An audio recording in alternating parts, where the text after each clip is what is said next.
afternoon mga paps. Ngayon pala ay Tuesday. May gagawin dapat tayong Motorstar Explorer 200S. Medyo malambot na yung lining niya. So, kagabi pa ito dumating, kaya lang hindi ko siya naasikaso dahil pagbukas pa lang namin ay may mga gagawin kaming mga maliliit lang. Kaya lang dumami yung mga maliliit. Tapos ngayon may ginagawa tayo ngayong Honda Click 125 version 3 na white, CVT cleaning and oil change. Ito siya ngayon.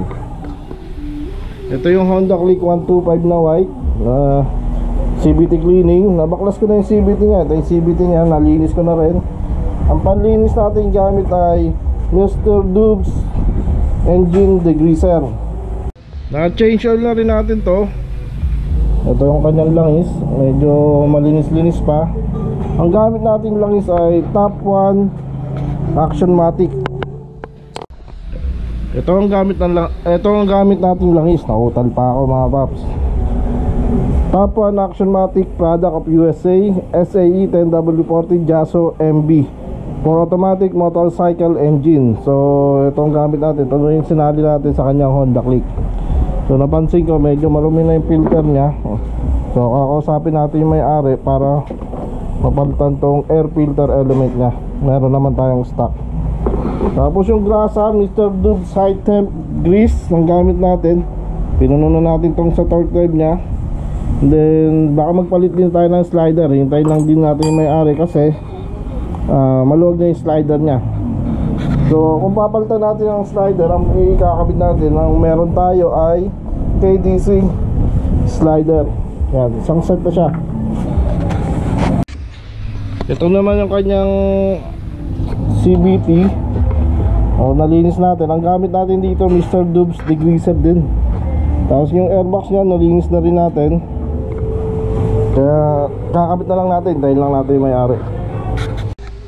Pag natapos na natin gawin tong Honda Click 125, susunod natin yung Motorstar Explorer 200. Iakit natin, bubuksan natin yung crank gasket niya, yung kanan right side para mabaklas natin yung clutch liner at papalitan natin ang clutch lining. Okay mga paps.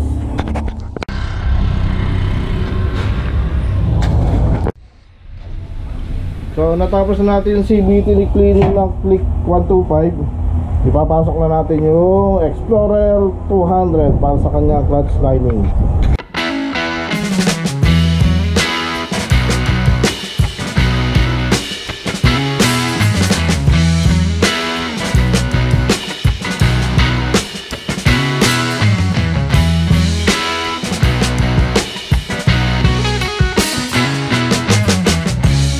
Okay na mga paps, nandito na yung C200. So papaklasin na natin yung para makuha natin o matanggal natin yung clutch cover.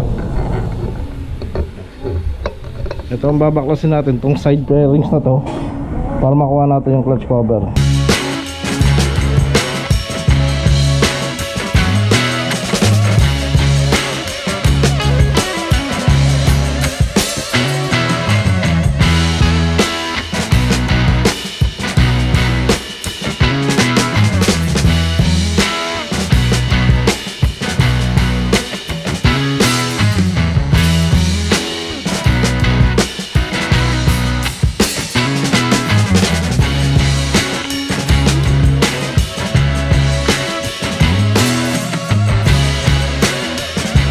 Nabaklas na natin yung kaha.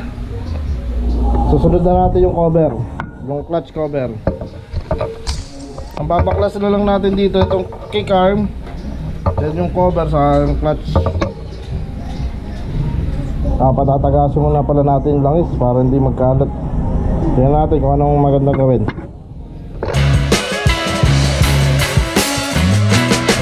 So babaklasin muna natin itong kick arm.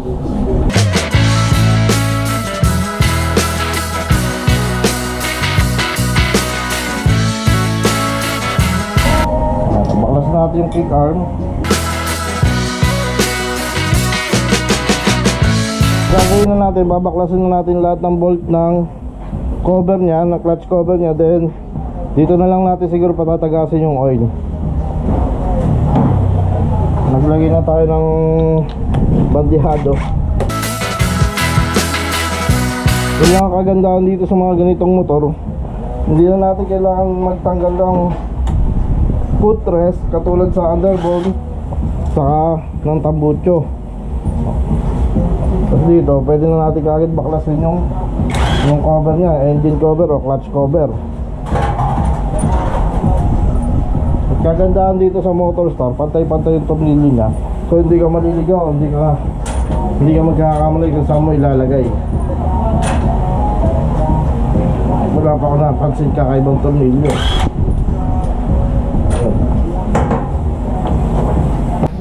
Ano na natin yung open. Kung mapapansin nyo, ang daming langis nung yung cover nya. So siguro ang hinala ko itong dipstick sira na yung o-ring. So titingnan ko mamaya yan.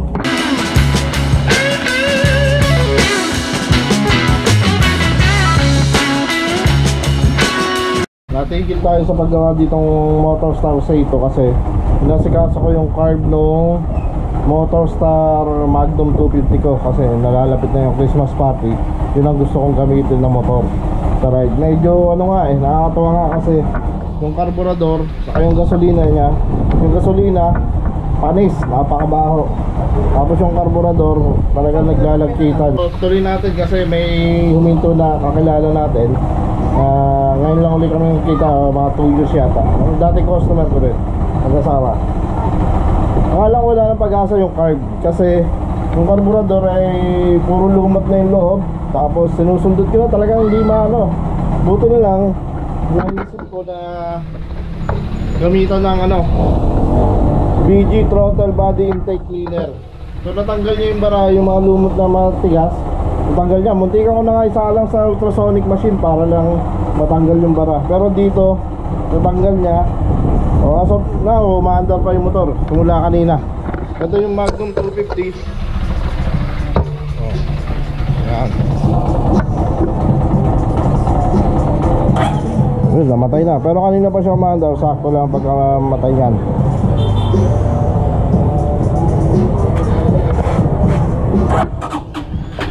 Ayun, umandar pa.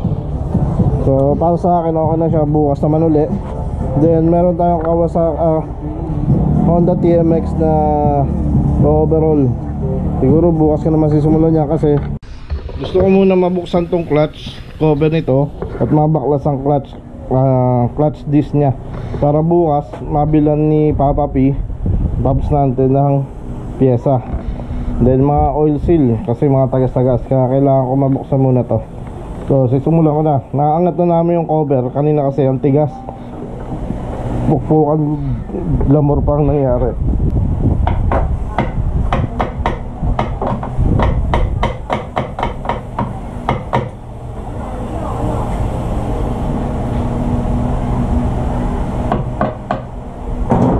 Masabit lang pala sa kick shaft din. Buti na lang huminto na rin yung tugtog dahil kanina pa mga tugtugan na yan. Okay, malinis po yung kanya ang kanyang cover.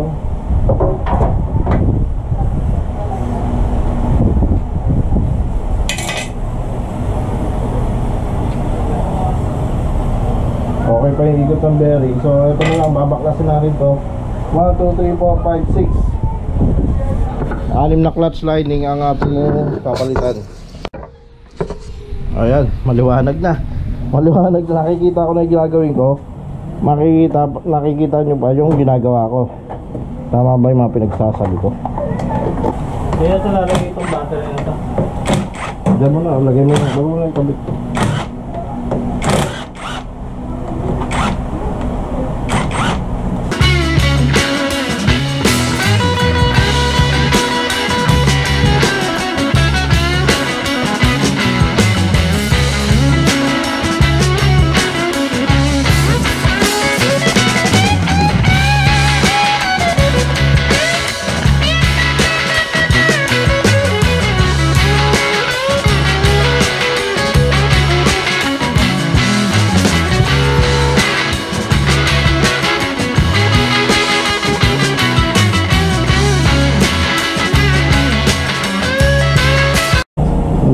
para sa akin, good sa to eh. Naalala ko tuloy yung ano, yung clutch lining yung ano, ng dash. Nakadalawang replacement na ako, wala pa rin hot clutch. Yung pala, ay tumanggap ng replacement na clutch. Nakailang baklas din ako nun para malaman ko talaga kung anong problema. So ito okay pa naman, goods pa naman, hindi pa rin maalog yung ano niya. So babalik muna na yung power pa yung cover ng battery.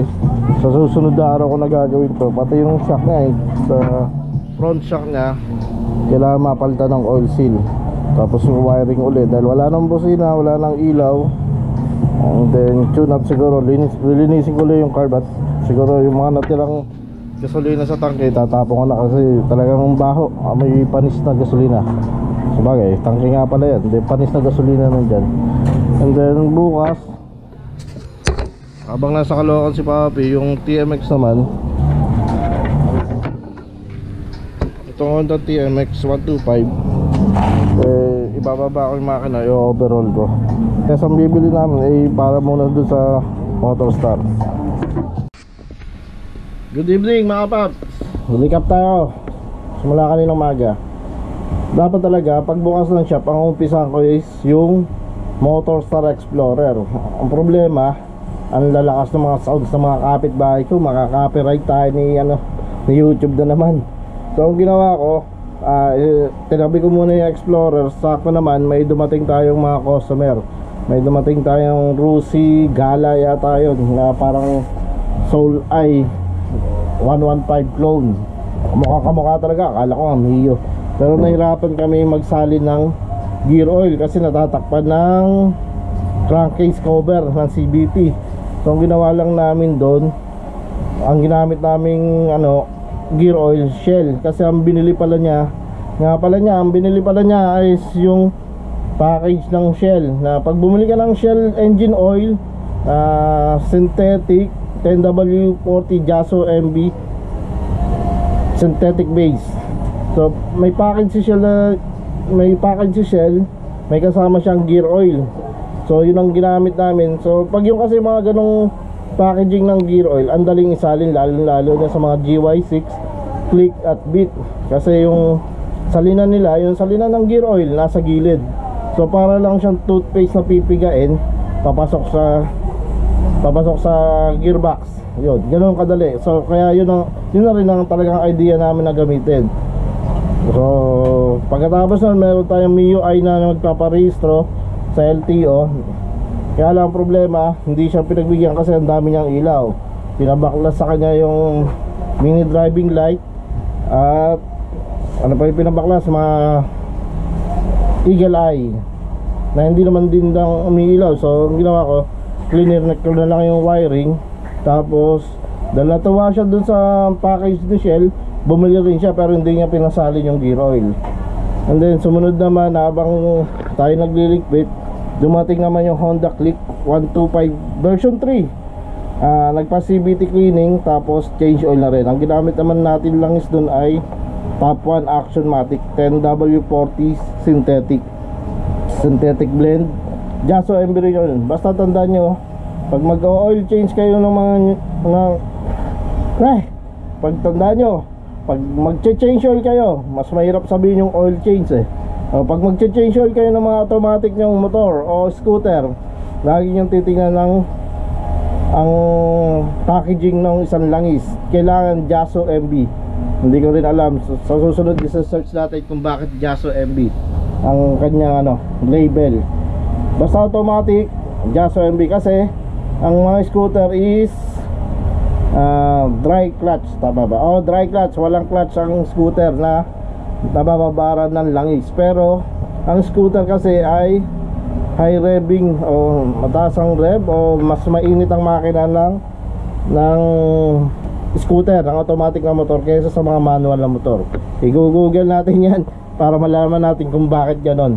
Basta ang lagi nyong gagamitin ng langis, Jaso MB or Jaso MA2, pasok na yun sa scooter.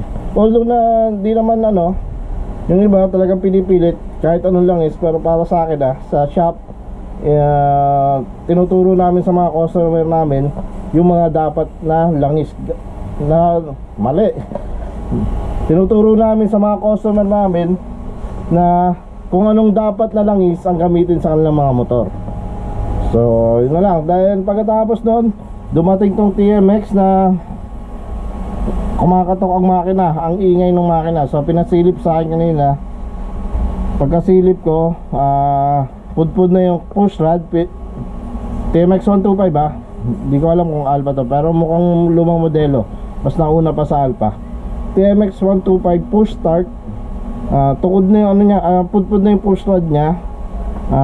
Yung rocker arm niya pudpud na rin. Then may ingay sa cam follower. At sa tingin ko yung segunyal bearing kailangan palitan, kasi na-clear ko na yung ano, yung tapet, na-adjust ko na lahat. Talagang may lagutok pa rin. And then pagkatapos ko i-check yun, binalik ko na uli. Bukas kung uumpisan yun, babaklasin yung makina, bababa, saka natin gugutahin yun. So saka ako binalikan yung Motorstar C200, kasi bago dumating si Rusi, binaklas ko na yung kaha nun. Nasa video naman. Kaya lang problema, ang hirap tanggalin ng crankcase cover. Nahirapan kami ni Papi. So ang ginawa pa namin is tinuktok pa namin ng martilyo. Natatakot nga ako baka mabiyak. So ang ginawa ko naman, para magkaroon akong kumpiyansa, nagtanong na ako ng pamalit kung sakaling mabiyak ko. So hindi naman nabiyak. Natanggal namin, lumuwag yung pinaka crankcase cover. Then nabaklas ko na. Pagkatapos nung pagkabaklas nun, binaklas ko na yung clutch housing, lining, saka yung primary. Okay na. Bukas naman, bibilan siya ni Papa P ng clutch lining sa Motorstar. Gusto ko na genuine, nahirapan ako. Kasi yun ang naging problema ko sa wave dash ko. Wave dash na ginawa ko. As of now pala may problema pa yun. Baka sa susunod na araw, Pops Jordan, pupuntahan kita ron, dala ko na yung gasket. May gasket ako ng head. O kaya may message kita mamaya para dalhin yung motor dito, mapalitan ko ng gasket. Walang bayad yun kasi back job ko yun. Kasalanan ko yun. Then ano pa ba? Itatabi na lang yung mga motor, tapos magsasarado na tayo mga Paps. Gabi na at di pa kami kumakain. Mukha lang akong busog, pero hindi pa ako kumakain. So mga Paps, ride safe and God bless.